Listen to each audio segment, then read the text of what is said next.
स्वागत है आप सबका आज के इस वीडियो में। दोस्तों, भारत का इतिहास ना जाने कितने रहस्यों से भरा है। भारत एक प्राचीन देश है जो अपने बीते सालों में हमेशा से हर मामलों में परिपूर्ण रहा है। न केवल धन वैभव से बल्कि प्रकृति से भी हमेशा से परिपूर्ण रहे हैं और इसीलिए भारत पर लोगों की बुरी नजर भी रहती है। उसी समय यूरोप के लोग पूरी दुनिया में व्यापार करना चाहते थे। भारत में व्यापार करने के लिए उन्हें समुद्री मार्गों का पता नहीं था। उस समय अरब के लोग भारत के रास्तों को जानते थे, लेकिन उन्होंने यूरोप के लोगों को मार्गों के बारे में नहीं बताया। वास्को दी गामा पहले शख्स थे जिन्होंने भारत के समुद्री मार्गों को खोज निकाला था। कोलंबस भी भारत को खोजने गए थे, लेकिन अमेरिका जा पहुंचे। हालांकि आजकल पढ़ाया जाता है कि भारत के समुद्री मार्गों की वास्को दी गामा ने खोज की थी। सचमुच यह हद दर्जे की मूर्खता है कि भारतीय बच्चों को यह पढ़ाया जा रहा है कि वास्को दी गामा ने भारत की खोज की। पढ़ाया यह जाना चाहिए कि वास्को दी गामा ने यूरोप को पहली बार भारत तक पहुंचने का समुद्री मार्ग बताया। दरअसल पहले यूरोपी देशों के लिए भारत एक पहेली जैसा था।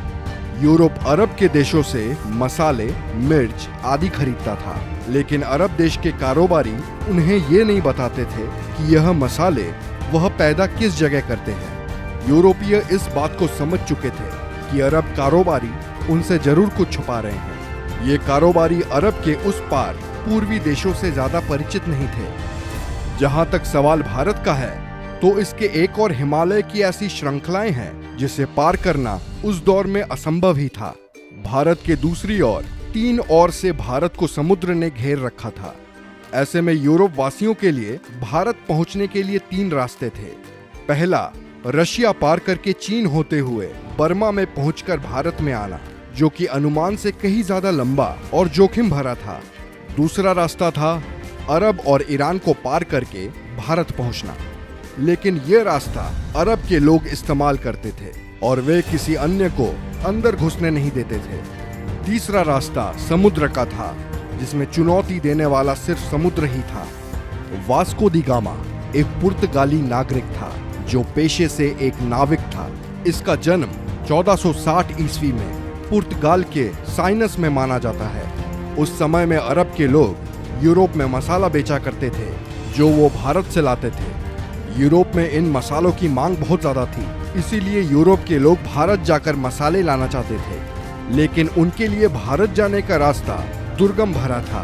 उन्हें भारत जाने के लिए ईरान, अफगानिस्तान होकर जाना पड़ता था, जो काफी खर्चीला और कठिन रास्ता था। उन्हें ऐसे मार्ग की आवश्यकता थी जो भारत कम समय में ले जाए। ऐसा मार्ग केवल समुद्र के जरिए ही संभव था। वास्को दी गामा ने भारत के इन रास्तों की खोज करने की ठानी और इस ऐतिहासिक सफर पर निकल पड़े। वर्ष 8 जुलाई 1497 में वास्को दी गामा ने अपने साथियों के साथ भारत की खोज के लिए रवाना हुए। उसके जहाजी बेड़े में 4000 और 170 के करीब आदमियों का दल था। सबसे बड़े जहाज सेंट गैब्रियल पर वह खुद था। सबसे पहले वो अफ्रीका के अंतिम छोर कैप ऑफ गुड होम नामक स्थान पर पहुंचा। उसके बाद वह अफ्रीका के ही एक राज्य मोसम्बा आया, जहां के राजा ने उसकी मदद की और उसे एक अरब नाविक दिया जो भारत का रास्ता जानता था। वास्को दी गामा भारत कब आया? वास्को दी गामा अफ्रीका महाद्वीप का चक्कर लगाकर भारत के कालीकट बंदरगाह केरल पर पहुंचा था। 20 मई 1498 की तारीख थी जब वास्को दी गामा भारत के कालीकट बंदरगाह पर पहुंचा। भारत की खोज का यह सफर करीब 10 महीनों का रहा। भारत आकर वास्को दी गामा ने स्थानीय राज्य के राजा से व्यापार का समझौता किया। उसने कई प्रकार के मसाले खरीदे। भारत से पुर्तगाल आने के दौरान समुद्री तूफान से उसके जहाजी बेड़े को नुकसान पहुंचा और उसके दल के कई लोग मारे गए। पुर्तगाल लौटने पर उसका भव्य स्वागत किया गया। अगली बार भारत आने पर उसने कालीकट के राज्य पर आक्रमण कर दिया और कत्लेआम लूटपाट की। वास्को दी गामा ने यूरोप के लुटेरों, शासकों और व्यापारियों के लिए एक रास्ता बना दिया था। इसके बाद भारत पर कब्जा जमाने के लिए यूरोप के कई व्यापारी और राज्यों ने कोशिश की और समय समय पर वे आए और उन्होंने भारत के केरल राज्य के लोगों के धर्म बदलने में महत्वपूर्ण भूमिका निभाई। पुर्तगालियों की वजह से ब्रिटिश लोग भी यहाँ आने लगे। अंततः 1615 ईस्वी में यह क्षेत्र ब्रिटिश अधिकार में आया। 1698 ईस्वी में यहाँ फ्रांसीसी बस्तियां बसी। फ्रांस और ब्रिटेन के बीच के युद्ध के काल में इस क्षेत्र की सत्ता बदलती रही।